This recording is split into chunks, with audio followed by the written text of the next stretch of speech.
In Rwanda, there are many cooperatives of beekeepers, but these farmers heavily rely on traditional methods. Using the Internet of Things, or IoT, Elias Ntawuzumunsi, a student pursuing a PhD in wireless intelligent sensor networking, hopes to use his research to improve the way beekeeping is done. His research, titled Smart Hiving Technologies Using E-Learning Machines, is exploring how to utilize e-learning machines by placing sensors inside the beehives to analyze the data on a daily basis, broadcast it in cloud, and receive it on the mobile phone. I was asking myself, there is no way of how we can change that traditional systems they are using to technological system, to digitalize the system.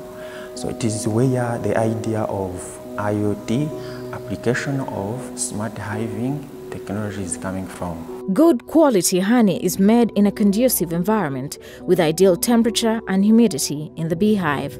Because they are located far away in the forests, it is difficult to move there to record data on a daily basis. So he thought of designing smart hiving technology for mobile phones to help bee farmers monitor their beehives from anywhere and anytime. Weight sensor just for detecting, is there any modification of the weight of honey inside the hive?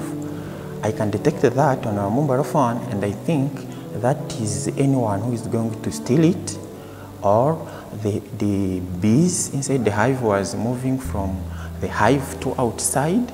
For that case, I can know all of those information.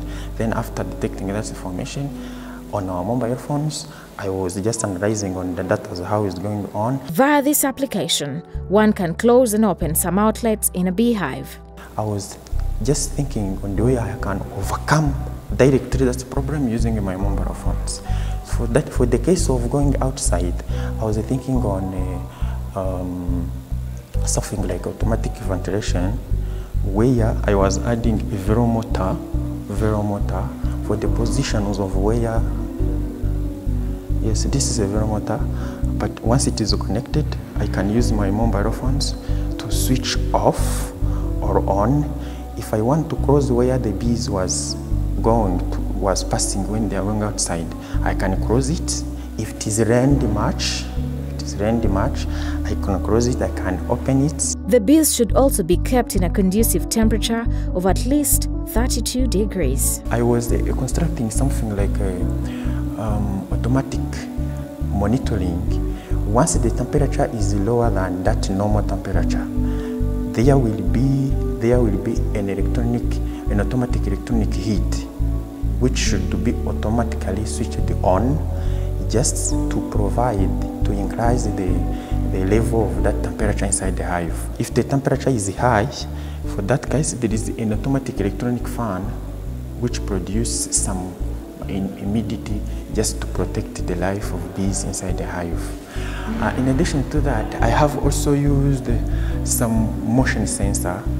If there is anyone who moves around that hive just for destroying, for security problems, I was just detected that there is someone around in our mobile phones, and I was thinking to use some digital cameras where it was located. I fix it in the tree, then they take an automatic picture of that people, send it on our mobile phones. There are many problems that can be solved by IoT, such as sharing of information, communication, conflict of data in cloud, and much more. Elias took interest in this field to help overcome some of the challenges, and by doing so, he's achieving the objective of the African Center of Excellence in the Internet of Things to educate Africans who will develop and deploy innovative ICT services.